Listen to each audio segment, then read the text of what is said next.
2023년 9월에 저와 협력하던 자매가 경찰에 잡혀갔어요. 그때 전 교회 리더였는데 형제자매들이 두려움에 빠져 있는 걸 보면 붙들어줘야 했고 뒷수습도 잘해야 했어요. 정말 속이 타더라고요. 쉴 틈도 없이 일단 말씀책부터 안전한 곳으로 옮겼고 형제자매들의 내적 상태를 해결해주기 위해 교제를 나누고 새신자를 양육하고 붙들어주는 데 돌입했죠. 한동안은 새벽에 나가서 늦은 밤이 돼서야 귀가할 정도로 바삐 보냈어요. 물론 정말 몸이 피곤할 때가 있었지만 형제자매들의 내적 상태가 호전되어 제대로 본분을 이행하게 되고 책도 무사히 안전한 집에 잘 옮겨진 걸 보니까 너무 기뻤어요. 그 순간 이런 생각이 들었죠. 이렇게 위험한 상황에서도 내가 일 처리를 잘해서 교회 사역에 피해가 발생하지 않았어. 계속 이렇게 협력하다 보면 분명 구원받을 수 있을 거야. 그러니까 본분을 이행하는데 더 힘이 났어요. 매일 눈 뜨면 예배 모임에 가거나 사역을 시행하기 바빴지만 제가 하는 일이 과연 원칙에 부합하는지에 대해서 반성하는 경우는 드물었어요. 시간을 내서 하나님 말씀을 먹고 마시긴 해도 형제자매들의 내적 상태를 해결할 수 있는 하나님의 말씀을 찾는 데 집중했지 제 상태를 점검하는 일은 거의 없었죠. 간혹 제가 일하는 데만 신경 쓰고 진리를 구하면서 자기를 반성하는 시간이 없다는 걸 느끼긴 해도 사역에서 어느 정도 효과가 나타나는 걸 보면 말씀 보는 시간이 적고 진리를 구하지 않아도 크게 문제된다고 생각하지 않았어요. 사역만 잘하면 된다고 생각했거든요. 더구나 해야 할 사역이 산더미라는 생각에 계속 일 처리에만 집중했어요. 나중에 새로 뽑힌 자매와 협력하게 됐는데 자매는 이 본분이 처음이다 보니까 업무 파악이 제대로 안 돼서 제가 해야 할 일이 더 많아졌어요. 사역에 대해 의논할 때도 자매는 적극적이지 않았죠. 그러니까 자매가 싫었고 저는 말도 퉁명스럽게 했죠.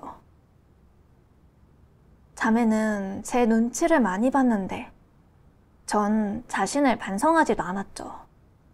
저는 그걸 큰 문제라고 생각하지 않았고 본분 이행에 지장도 가지 않는다고 생각했어요. 그리고 할 일도 많은데 언제 진리를 구하면서 내적 상태를 해결할 겨를이 있겠냐고. 그러다 사역에 지장이 생기면 안 된다고. 무엇보다 본분의 성과가 중요하다고 생각했거든요. 그래서 전 계속 사역에만 매달려 있었죠. 어느 날 두 집사랑 사역에 관해 의논했는데 두 사람 다 느릿한 성격이라 적극적으로 제안을 내놓지 않았어요.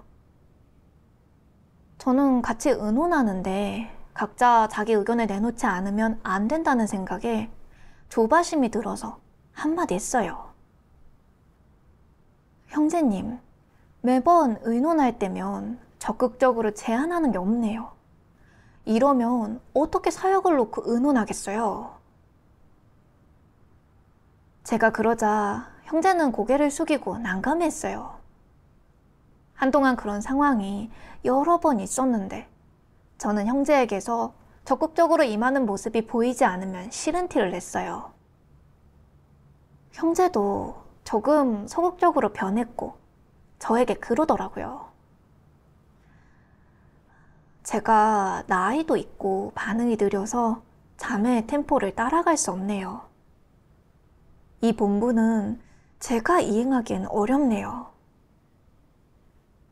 사실 그 형제는 처음 그 본분을 맡게 됐으니까 잘 모르는 것도 정상이거든요.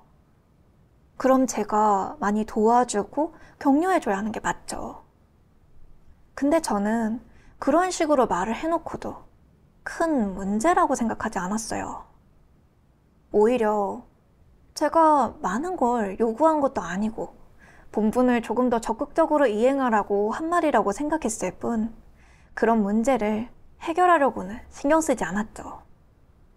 그때도 저는 이런 폐계 상품은 한순간에 바뀔 수 없어. 시간이 있을 때 업무상의 문제나 하나 더 해결하는 게 낫지. 사역을 안 하면 어디서 효과가 날 수 있겠어. 라는 생각을 했어요. 제가 계속 일에만 치중할 뿐 말씀을 보거나 진리를 구하는 것에 신경 쓰지 않고 직면한 일에서 공과를 배우려고 하지 않다 보니 마음은 늘 허전하기만 했죠. 한 번은 잠재적 위협이 있는 집에 하나님의 말씀책을 보관했었는데 윗선 리더가 일 처리에 원칙이 없다고 책망하더라고요. 전 너무 억울했고 계속 이유를 따지면서 받아들이지 않았어요. 제가 그렇게 나오니까 리더가 그러더라고요. 자매가 발품을 많이 띈 건 알아요. 근데 자매는 일 처리에 원칙이 없고 늘 자기 뜻과 경력에만 의존하고 있어요. 그건 하나님 집에 이익에 해가 돼요. 그리고 책망과 훈계를 받아도 순종하면서 찾고 구하려는 자세가 없고 자기 반성도 하지 않아요. 그렇게 해서 발전이 있겠어요? 그 얘기를 듣고 나서 제 모습을 성찰해 봤는데 그제서야 저는 깨달았어요. 저는 계속 발품 팔면서 사역하는 것에만 치중했을 뿐 생명 진입은 없다는 걸요. 그래서 하나님께 나아가 저의 문제를 깨닫고 해결할 수 있도록 이끌어달라고 기도했어요.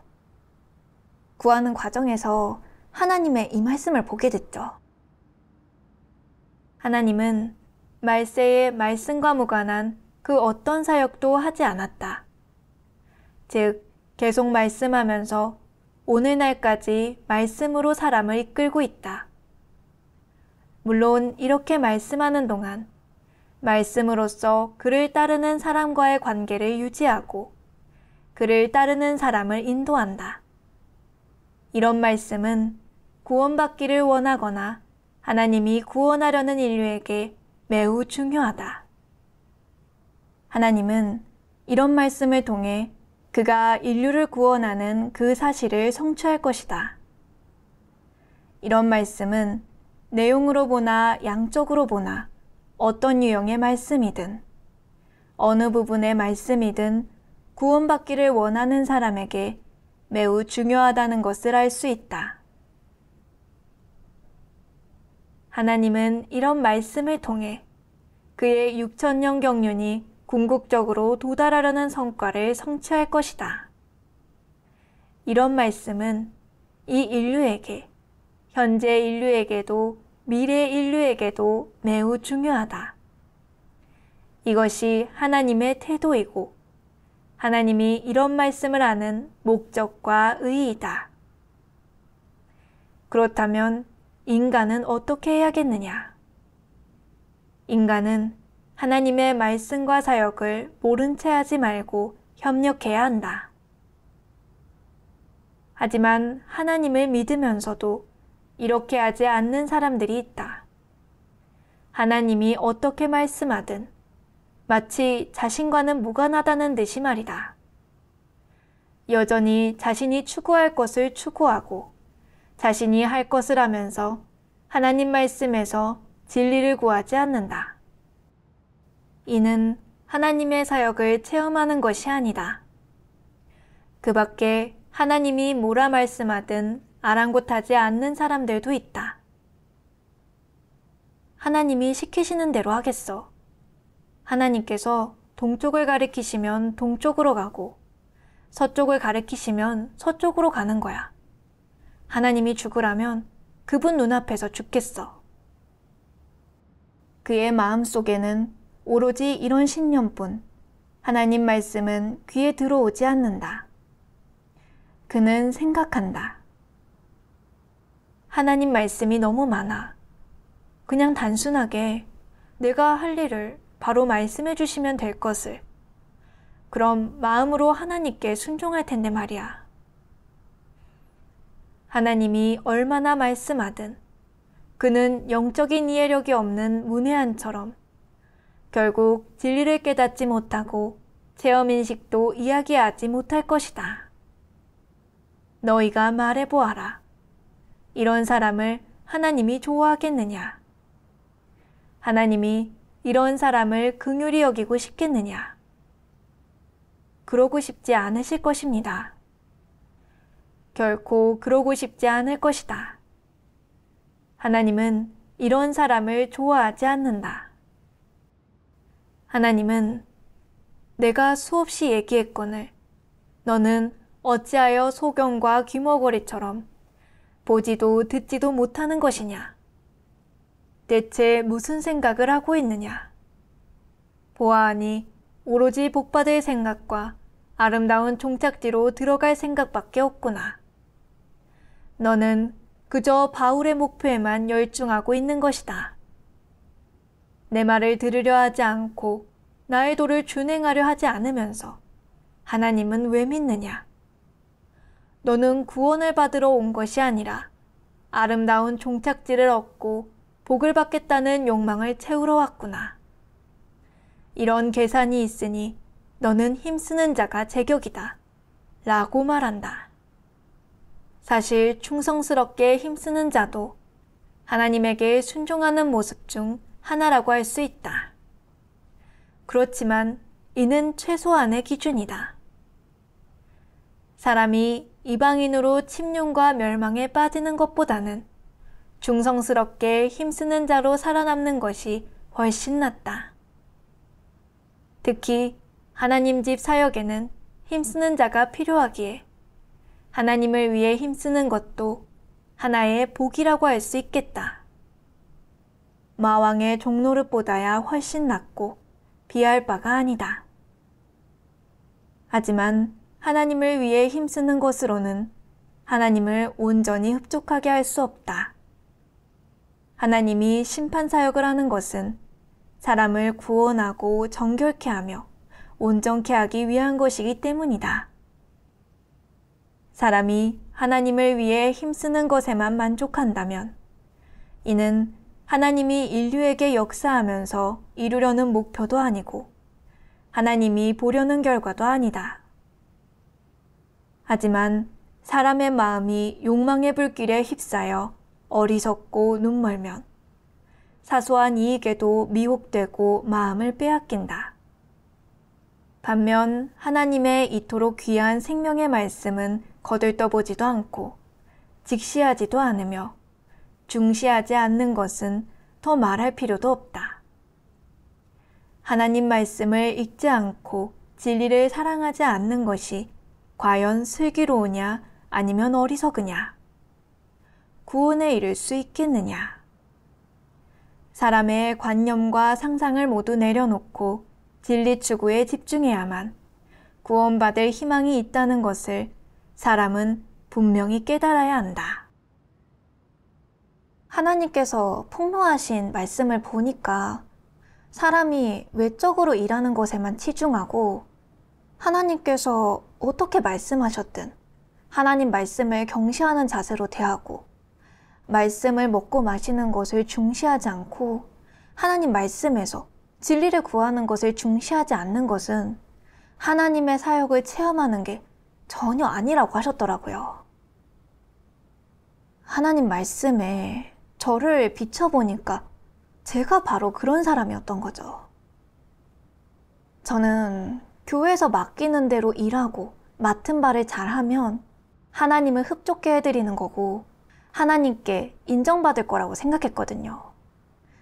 그래서 본분을 이행하는 과정에서 일 처리에만 급급했지 하나님의 말씀은 거의 외면했고 심지어 말씀을 먹고 마시는 건 본분을 이행하는 시간을 지체시키는 거라고 생각했죠. 사실 저도 알고 있어요. 하나님께서 말세 이 많은 말씀을 선포하신 건 사람에게 진리를 추구하고 성품 변화를 추구하고 궁극적으로 진리를 얻어 하나님께 구원받으라는 거잖아요. 근데 저는 진리를 사랑하지 않고 계속 저만의 관념과 상상에 따라 일만 잘 처리하면 된다는 생각에 빠져 추구했거든요. 그래서 동역자와 협력하는 과정에서 폐괴 성품을 드러내도 진리를 구해 해결하려고 하지 않았던 거예요. 하나님께서 진리로 사람 내면에 있는 다양한 폐괴 성품을 다 폭로하시고 사람이 체험할 수 있게 실제적으로 상황을 예비해 주시는 것.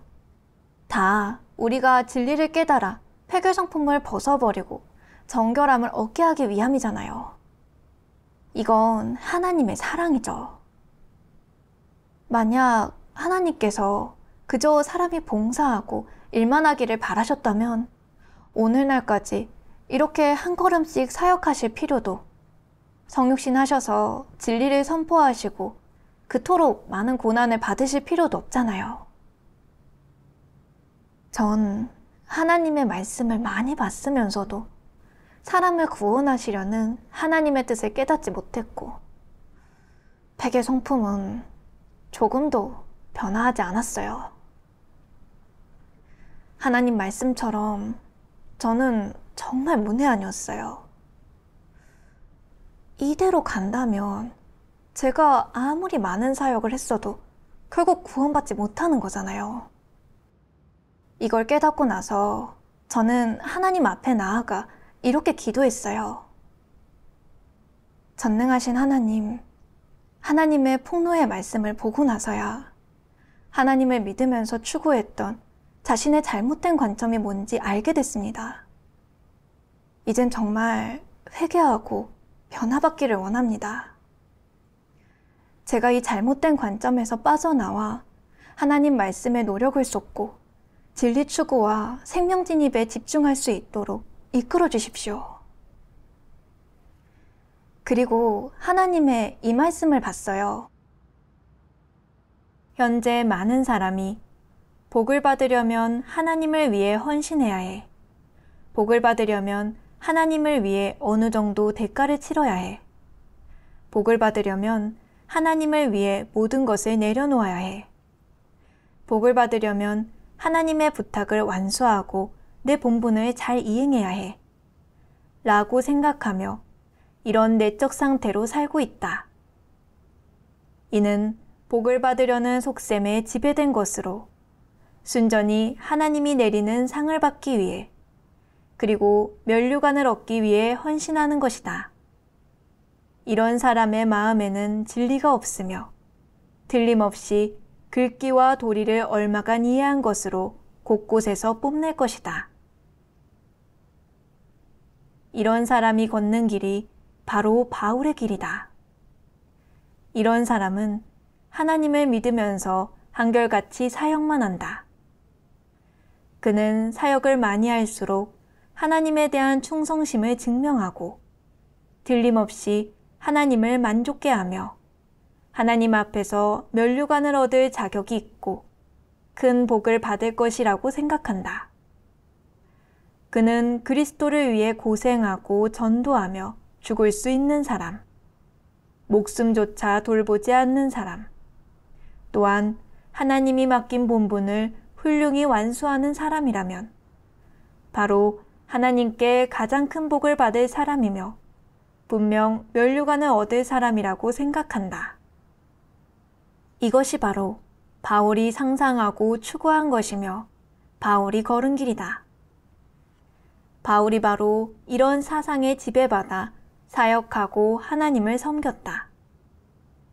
이런 사상과 속셈은 사탄의 본성에서 비롯된 것 아니겠느냐. 그들은 세상 사람들처럼 이 세상에서는 지식을 추구해야 하며 지식을 갖추고 나면 남들보다 뛰어나고 관직에 나아가고 지위를 얻을 수 있다고 생각한다.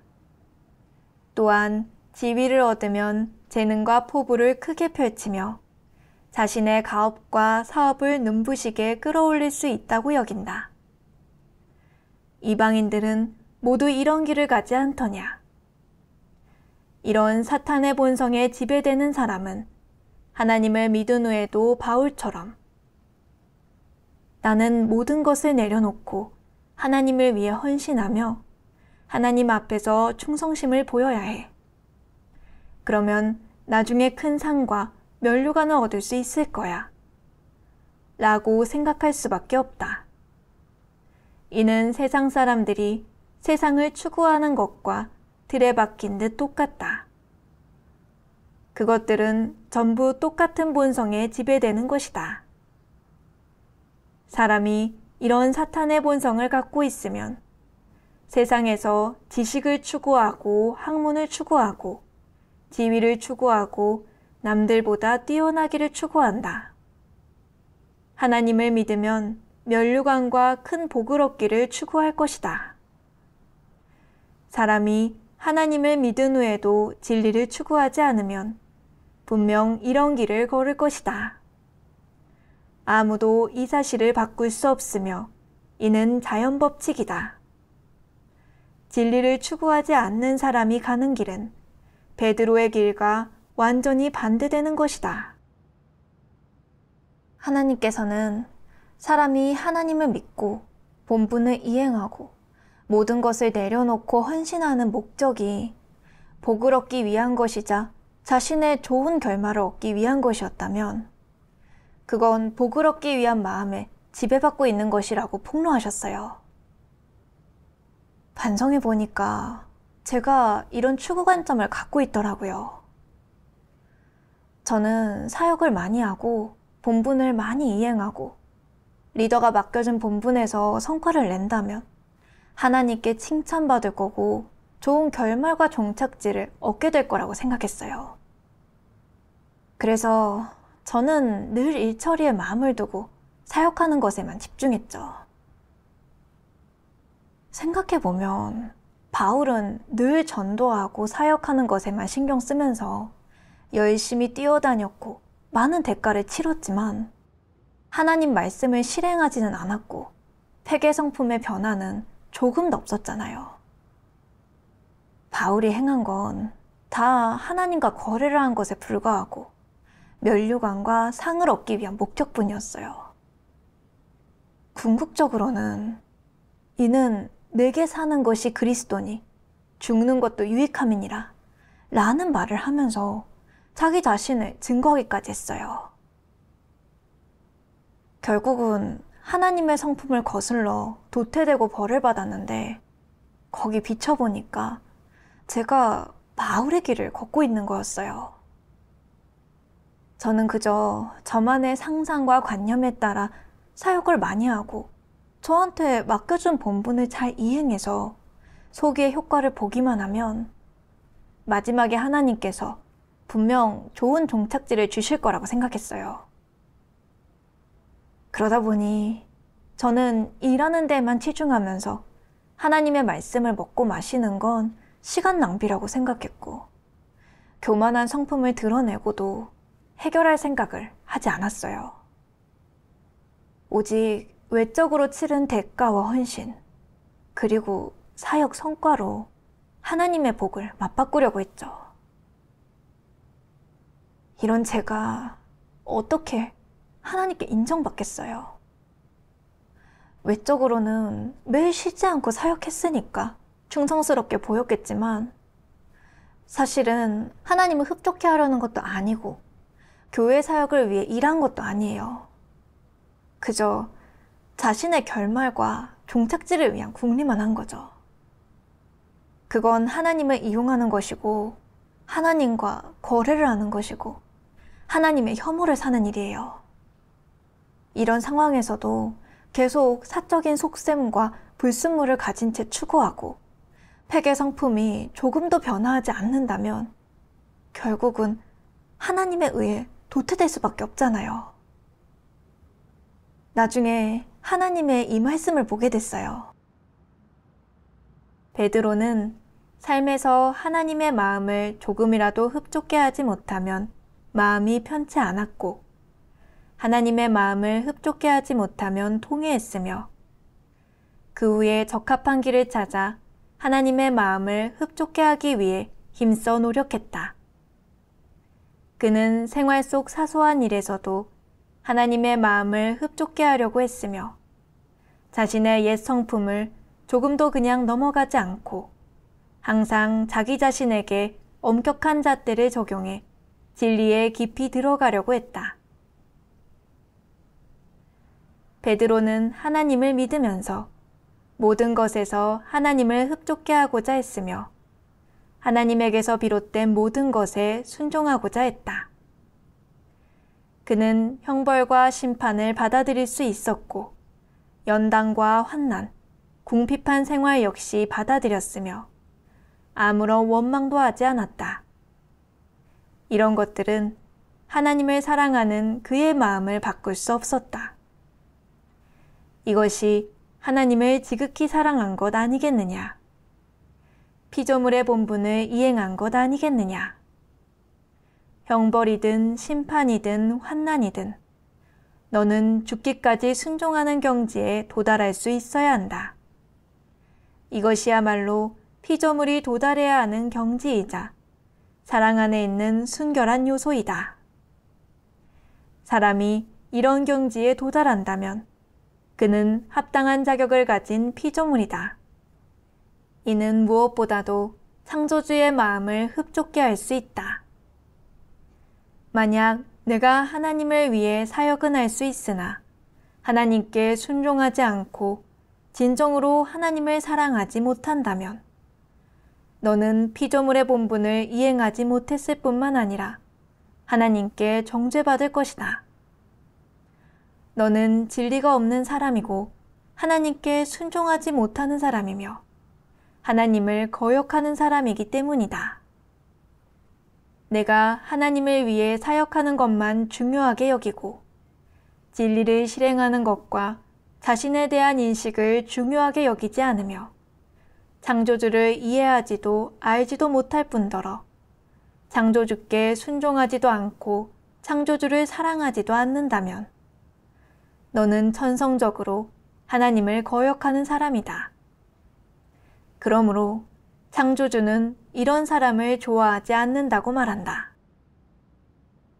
하나님의 말씀을 보면 베드로는 일상에서 일어나는 작은 일에서도 진리를 구하고 하나님을 흡족해 하기를 추구했고 폐계 성품을 드러내면 제때에 반성했고 사역하면서도 개인의 진입을 중시했다고 하셨어요.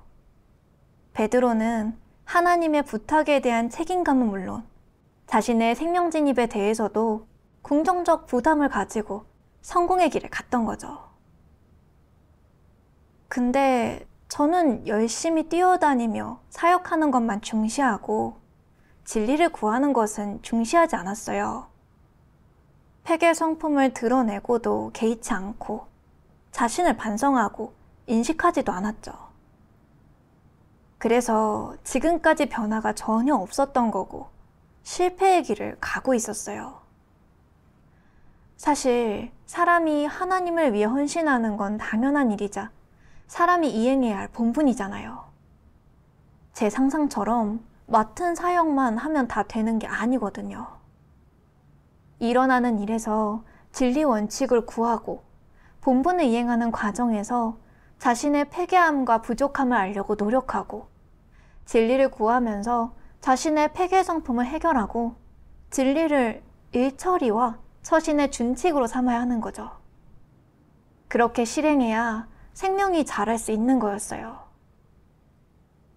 물론 제 폐괴된 성품은 한순간에 뿌리 뽑을 수 있는 게 아니지만 전 그걸 제대로 알고 바로잡으려고 노력해야 하고 하나님의 말씀에 근거해 스스로를 반성하고 지켜야 할 원칙을 찾아서 하나님의 말씀대로 실행해야 해요.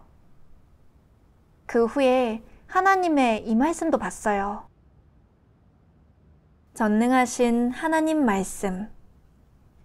진리를 추구하는 사람은 본분 이행이 아무리 바빠도 문제가 닥치면 진리를 구해 해결할 줄 알며 설교를 듣고 이해하지 못한 부분이 있으면 구하고 교제한다.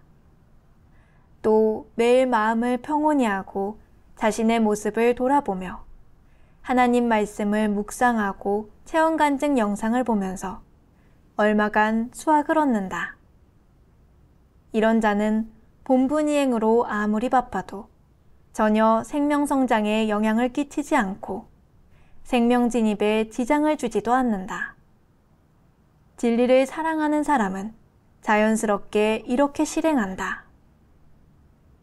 하지만 진리를 사랑하지 않는 사람은 본분이행으로 바쁘든 바쁘지 않든 어떤 문제가 닥치든 진리를 구하지 않으며 마음을 평온히 하여 하나님 앞에서 자신을 돌아보거나 인식하고자 하지 않는다.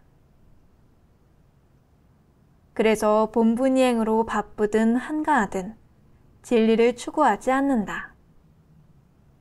사실 사람이 진리를 추구할 마음을 갖고 진리를 갈망하며 자신의 생명 진입과 성품 변화의 부담을 느낀다면 사역이 아무리 바빠도 마음속으로 하나님께 다가가고 기도할 것이며 성령의 깨우침과 빛을 얻을 것이고 생명이 끊임없이 성장할 것이다.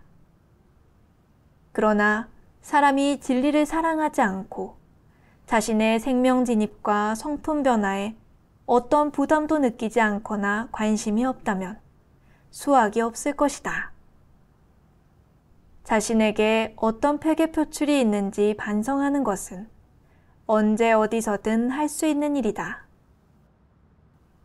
예를 들어 본분을 이행할 때 폐괴를 드러냈다면 마음속으로 하나님께 기도하는 한편 스스로를 돌아보고 폐괴 성품을 인식하며 진리를 구해 해결해야 한다.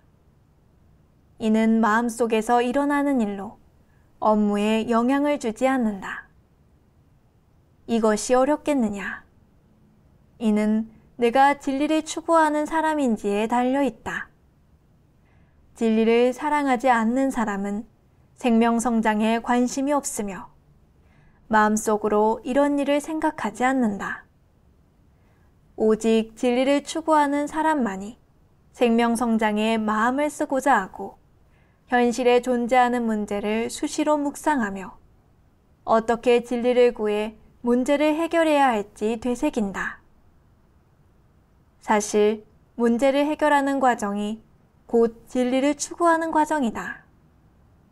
본분을 이행하면서 늘 진리를 구해 문제를 해결하는 데 집중한다면 그렇게 몇 년간 실행한 후 적잖은 문제를 해결할 것이고 본분 이행에 합격점을 받을 것이다.